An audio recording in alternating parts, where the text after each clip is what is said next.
winning in college, with Michigan winning the chip. What a week it's been in sports. What a week it's been. Um, the whole thing with Stephen A. Smith and Jason Whitlock is hilarious. There's a lot to talk about and touch on. I'm going to see how many people come in, what the conversation goes to. So if I get anything, I'll see. Depends on how long I'm here. If I get people coming in and want to talk and chop it up tonight, I'll definitely put on a half hour or an hour. If not, I'll cut it to a half hour or less. But there's a lot to, talk about. Was talking about, some people were talking about Willie D. having Cat Williams and Mark Curry, how that was. I peeped it out, nothing really revolving there. I don't like what I consider, especially on Dr. King week or any other week for that matter, black on black attacks, because the entertainment industry is tough enough as it is. Yes, people steal and take all the time. They take anything. It's nothing new. Industry wants someone that can be marketable, can be sellable for what they're doing in the agenda. It's not always about how talented you are. And we're basing everything on talent. A lot of these cats ain't going to get through the front door, but they have agendas and they all ran by the system. Cat Williams got to deal with Netflix. Netflix is a very white-based company. So it's not like he's some underground cat that's telling jokes. It's not like some Rudy Ray Moore thing, or he's taking crayons and boxes and strings and making his movies almost outside the system, within the system, but not quite in it. So stop making it out like it's some underground thing when it's not. No one's holding nobody back.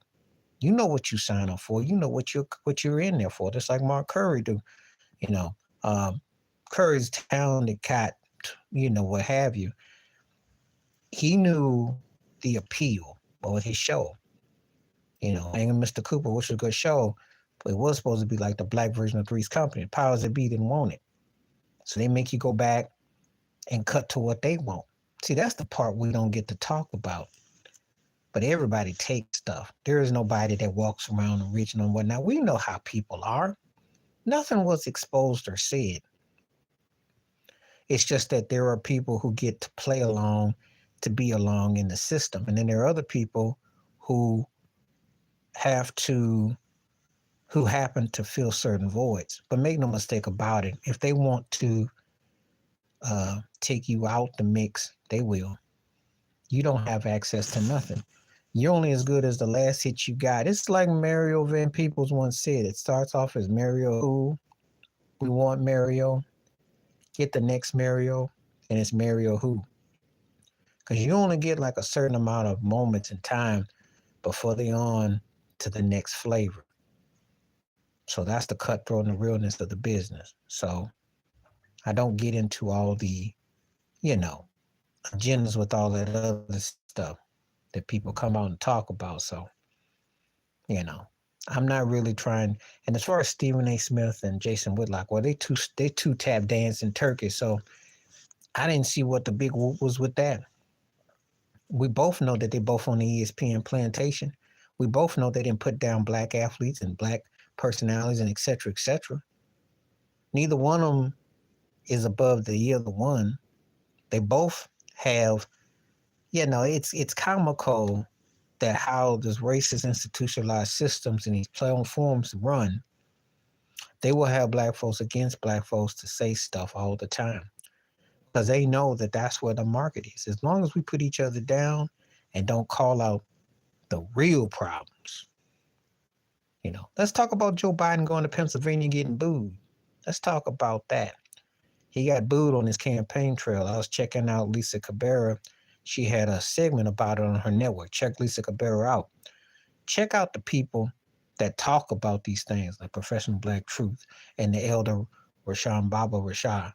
Different people. I watch all the different forms. African Diaspora. I watch different forms.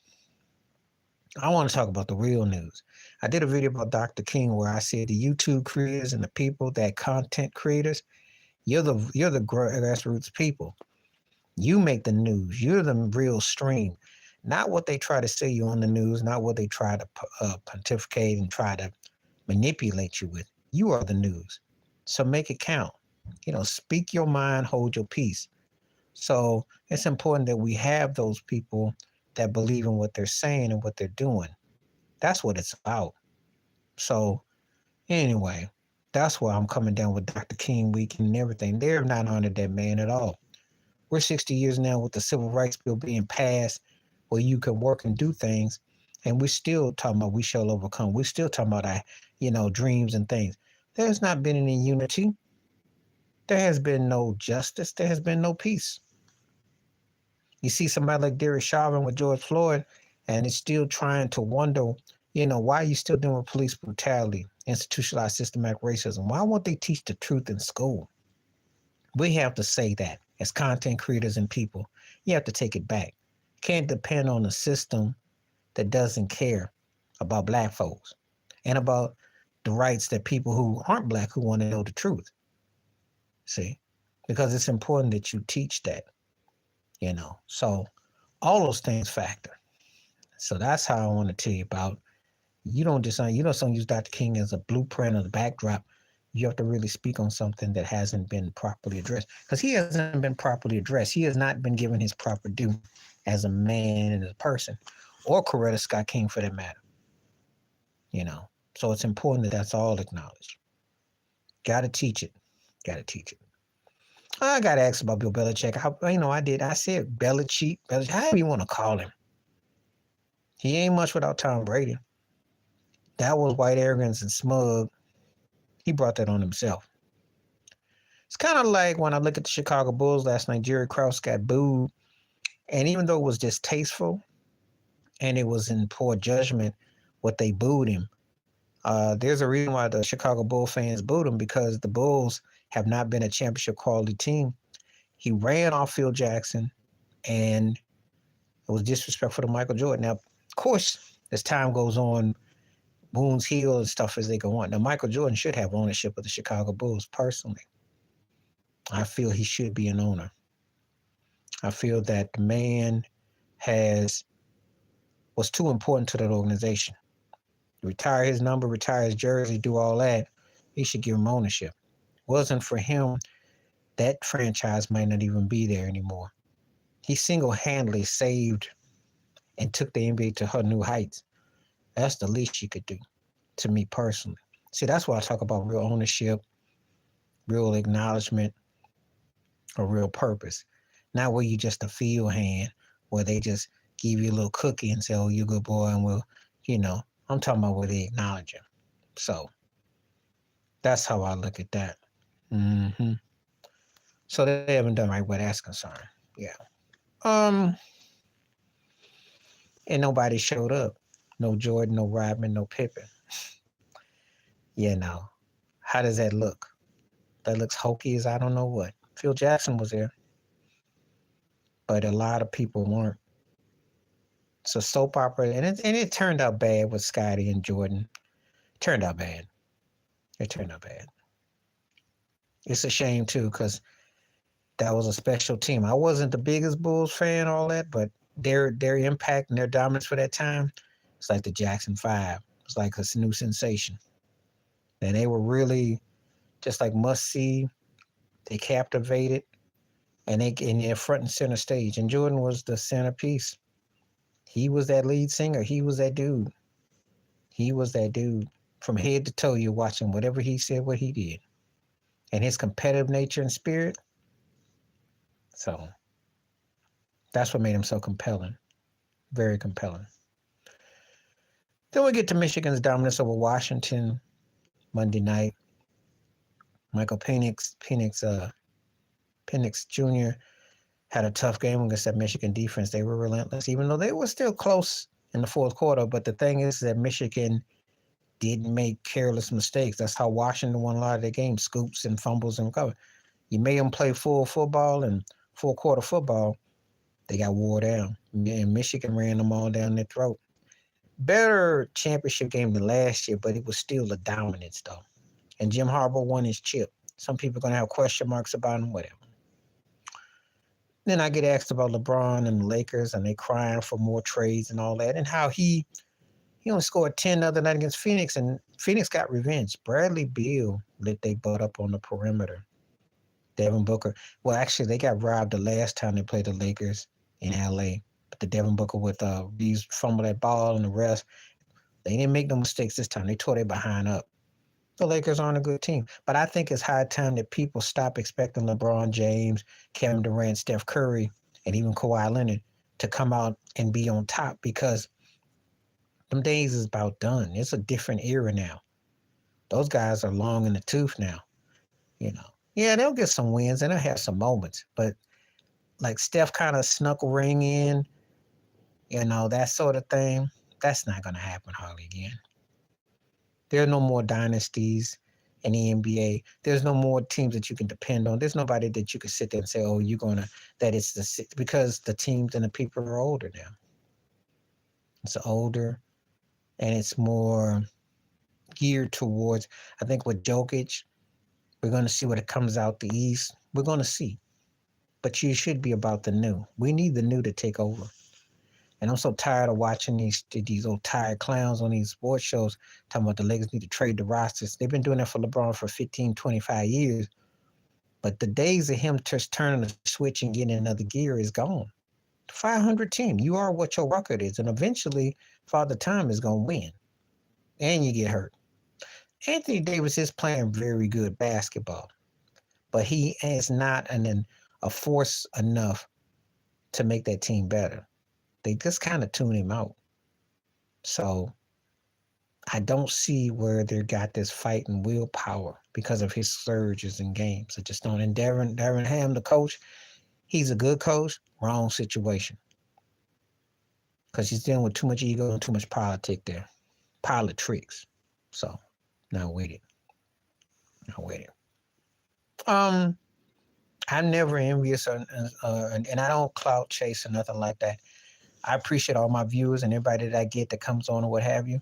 But I would never reach out personally to a hot name or a hot person, if I so-called hot person, I name if I could, because I don't really want to.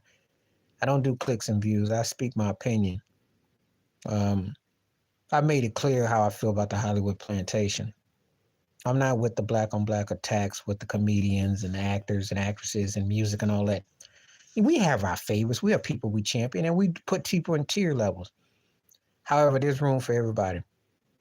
That's the problem with the culture. Everybody think they got to one up the other, be better than the other, think they're going to be superior than the other. You don't own nothing, so what you grasping at? You're grasping at straws that the shake won't come through. You ever had truth? They give you a bit. They don't give you the full scoop of the ice cream through the straw. You get the ice, and your nose, it might get in your nose, and you're all congested. So it's not as deep as you think it is. It's just one of them things where, you're just getting small parts of it. To get the real amount, you got to really, grasp it. So I am not even entertaining that at all. Not at all. So, that's my thoughts about that. I don't really want to entertain them. I feel for cats that, didn't get their due. And it's a shame because of so much politics and everything going on. However, getting on the spots and talking about somebody, there's a way that you do that, and there's ways that you don't. So I just kind of got a problem with that, though. That's all. I'm not really with that, though. Especially when cats are still working. Because if you're a comedian, it's like if you're a music artist, your bread and butter's on the road anyway. People are going to buy what they want, and that's going to be whatever it's going to be. But when they come out to put money in to see you and perform, that's where you get your rewards. That's your awards. That's your catalog, your depth, your talent, your reach. Not that other stuff. That's why award shows are an embarrassment. People are still caring about these award shows. They don't mean nothing. Absolutely nothing. People either buy you or they don't. So what else happened? I'm trying to think what else was at the talk, because that's what's been going on. Can you start a beef if you're black? The whole thing with Joe Biden, James Clyburn trying to say he's done for the black folks. I'm like, yeah, okay. And Ben Carson coming out talking about slavery was okay. And, and people, Kanye West then said all kinds of stuff where he kind of taps into both of that. I don't condone it. I don't care what his condition is or whatnot. I am so tired of hearing people trying to downplay the African American Black plight experience in America with 3Ks. There's nothing to downplay. Systematic institutionalized racism is no joke. People have benefited off the pain and agony. Yes, I believe in reparations. No, I don't care about politics. No, I don't care about voting. No, I don't care about government or Congress or agencies at all. They were used against black folks as race soldiers, and they've been slave catchers forever. They catch you with your Social Security. They catch you with documentation and things they use against you. They don't catch you. They don't work with you. They work against you. They always have. That's the point that has never been emphasized enough. So when I think about Dr. King and everything involved, there's no in the world he would go along with how they profile you and single you out, and the Kens and the Karens that still, and then the same people who are going to probably hate and say, well, why you talk about why that? Because it still is going around. It's a real epidemic. It really is. So I got a problem with that. Still seeing the same old same. So I don't put no stock in that mess. I don't. Not at all. So it's just something that needs to be dealt with and spoken on, and um, so it's another heavy weekend with a whole lot of heavy agendas and things that's going on. So just looking at stuff as I see it.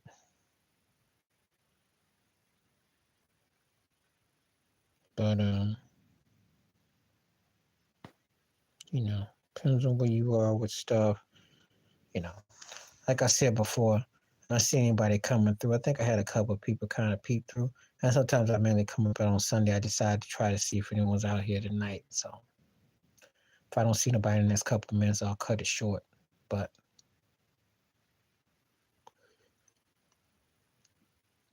weather be cold, yeah. What do I think about the legacy of Nick Saban? Arguably the greatest college football coach. And there won't be anyone come along to duplicate what he's done. You'll get many runs, but it's hard to win 6, 7 chips in college football as a coach. It's hard to win 6, 7 Super Bowls what Brady did. I mean, there's certain records, things that I don't think will come close. I think the NBA, you got a chance to win 3, 4, 5 rings. That's not so far-fetched, because there's always somebody that comes along that gets a groove and you can win some. And it's debatable because the eras are different, stuff like that. But when we're talking about a coach that's dominant, where he won, LSU won a chip, and then he comes in Alabama and wins like that, I don't see anybody that's going to do that. I was impressed with the Georgia team, and they're going to almost feel like they were slighted by not getting a chance to go deep. But Clemson, you get a 2-3 year window. What Nick Saban did, does this team in Alabama this year belong in the Final Four? That's a question mark. But because of his coaching and prowess and how they were able to come up, and they did take Michigan to overtime. So they were, to me, I think they were better than Texas was. Texas probably should have beaten Washington. I don't even know who was the second best team of the last 3 between Alabama, Texas, and Washington. You got to tell me who you think those 3 was. But he did a great job. And he almost went out on top because he did make you wonder, could he come back and still coach? Because they did finish in the Final Four. But I know that they didn't fell off because recruiting and standards are a little bit different. And you can definitely tell that, it's a little bit different now. So, so that's something that's noticeable. But, so anyway. He will be remembered as a great coach. Pete Christmas Carol blew that Super Bowl. Who knows championship game with SC in Texas? Who knows what multiple college football championships would have been for his resume? We will never know. It's just a situation where a guy who had won a chip in college and won the pros could have had multiple. Could have been a rare company.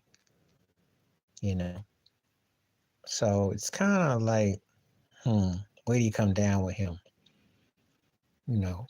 But a raw guy who got a lot of results, and was a really good coach. I'm not gonna say very good or great, but I say really good. I mean, he might probably sniff the Hall of Fame because of his success in Seattle. But the funny thing, Seattle got rid of him though. So Belichick just lost because his arrogance and ego. Didn't do nothing without Brady, and Robert Kraft got tired of losing, and and the man wanted all the power, and his general manager personnel choices stunk. You know, Mac Jones sucked, and they never got the quarterback situation right, and he just was not running. You know, so he outwore his welcome. He wore himself out, and he probably stayed a couple years too long, especially after Brady. So that's what's up. You know, excuse me. Some people are asking who's the better coach of the two. Well, it's hard to compare a college coach to an NFL coach because Saban tried the NFL and he sucked. I think Belichick would do pretty good in college. I think he'd do really good. But if I'm going by who turns out the most product and who moved me more, I'd probably say Saban. I really believe that NFL coaches can be, there's other coaches I can comparable. But because of the way the whole thing was with Brady, that's why I got to hold it against him. And I've seen better coaches know how to utilize different quarterbacks and systems. I see Tom Landry did it. Don Shula did it. Joe Gibbs did it. And Joe Gibbs won with 3 different quarterbacks in the Super Bowl year when they did the expansion thing before it was fashionable. So there you go. Um, when I said, and Bill Walsh is the best of it because he utilized all his weapons. And to me, Walsh, Shula are better than Belichick all the time. And I'm glad he didn't break down Shula's record. So that's all I'm saying with that. So anyway. So like I said before, there's just some things that's going on. I'll be here for about some more minutes. Anybody come through? I've seen a couple of heads stick through, but nothing that was,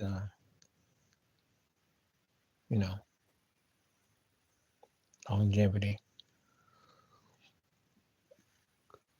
Excuse me, just one of them days when I'm kind of getting comfortable. Depends on where you are. Keep yourself ensconced and warm, etc. So, yeah. So, I think I tapped in on the factors I wanted to make about those coaches. Because, Mike Vrabel got fired by Tennessee. Well, they were just average. I mean, 10-7, 9-7-1, or they weren't doing nothing. Ryan Tannehill is better than anything that Mike Tomlin got at quarterback post Ben Roethlisberger. But Mike Tomlin's in the postseason with his. Vrabel is sitting at home, just underachieved. Went and got D-Hop to be your receiver, didn't get it done. So can't really sit there and go, you just don't really have that situation where that's happening. So not really feeling it. So D-Hop got wasted. I would have told him to go somewhere you could win, go to Kansas City, come to Buffalo. I don't know why he thought going to Tennessee, because I knew Ryan Tannehill wasn't going to do nothing. I feel for Derrick Henry because Derrick Henry is going to be like in a Barry Sanders situation or an O.J. Simpson situation where you put up crazy stats and have great seasons, but you're not going anywhere, in this day and time, and eventually you start to wear your body down. So, so just saying.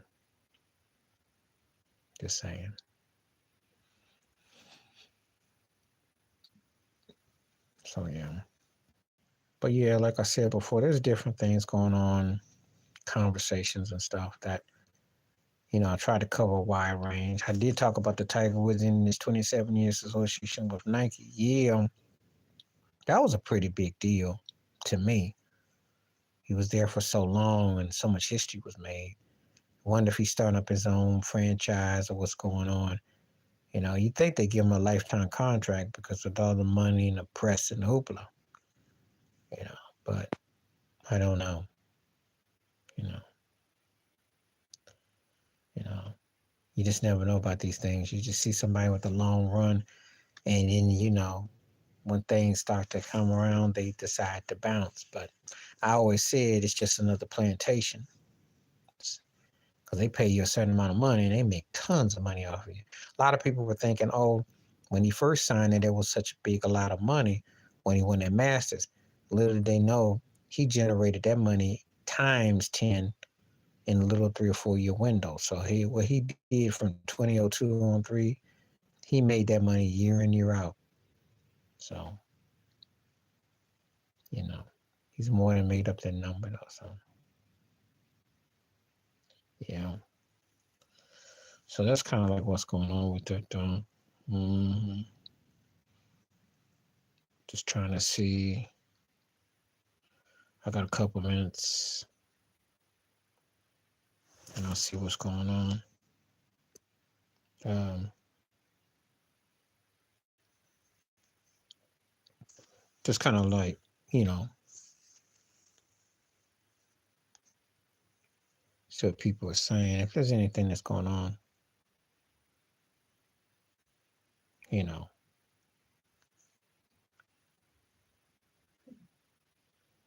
trying to get a peep. So, but anyway, I know I probably came here when nobody probably come out. I mean, like I said before, I just do these randomly. I do believe in time. There'll be a time when these things will be bombarded and people will have quick Q&As. But I tend to do things a little bit different. I don't want to like announce because I can't really say when I announce I'm gonna come on forth. I just like to kind of just do it, kind of wing it.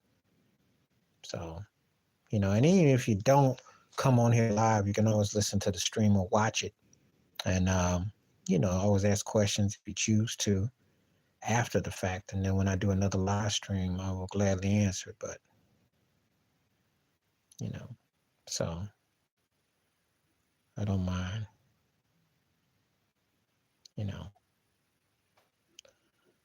just one of those things. It just kind of happens the way it is. That's all. So I'll be here for a couple more minutes. So I'll just see what goes on. But yeah, I thought I touched. Oh yeah, I did touch on. I got a video coming out about the Purple Rain, the musical, which I think is going to be kind of hokey and comical. Because like, who is going to exactly play Prince? Who's going to exactly play Morris Day? How do you recapture that in a musical? It'd be good for the musical aspect of it. Purple Rain is not my favorite Prince album, not by a long shot. Even though Doves Cry was an incredible song, like Baby I'm a Star, and I like Purple Rain, the title track. But the theatrics of it and what it meant was a pivotal point in his career. It took him into that superstar status. It made him a household name, of course, with the revolution and everything, and the racial dynamics, his whole etc. of the band, and he won Grammys, American Music Awards, Oscars, etc. all around the world. Yeah, successful tour, etc. And the movie was a big hit. $7 million. He put a lot of his money in it, and had hits. The Town was in there. Polonius 6 was featured. All that, It was a banner year for him 40 years ago. But do I think it means to be a musical? It just shows me how they run out of ideas in Hollywood, and they try anything, and they hope something stick. It really is a money grab, and they're hoping that people have a memory and time, and they'll get somebody that comes along that can, fill that line, and that, as opposed to honing out new talent.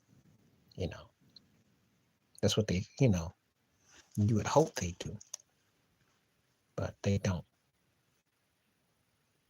Because that's kind of how it goes in that business, though. So anyway, I'm not really that big on it, but we'll see what happens with that, though.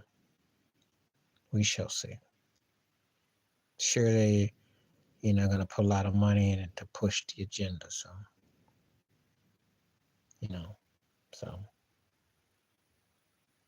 But anyway, I'll be on for just a little bit longer. Normally, like I said, the one cows came through, so saw a couple of heads popping through. I think tomorrow is probably the day. Tend to be Sunday when more people come in the afternoon. But I thought I'd do this weekend thing just to see if anybody came through. So anyway, I'm gonna go ahead, and if anybody comes through and wants to come click again, let me know. But I'm gonna go ahead and sign off now. So I'll catch y'all probably tomorrow. Try to make that move. All right, peace, the best. Stay safe. Be careful out there. We'll catch you one time. I'm out.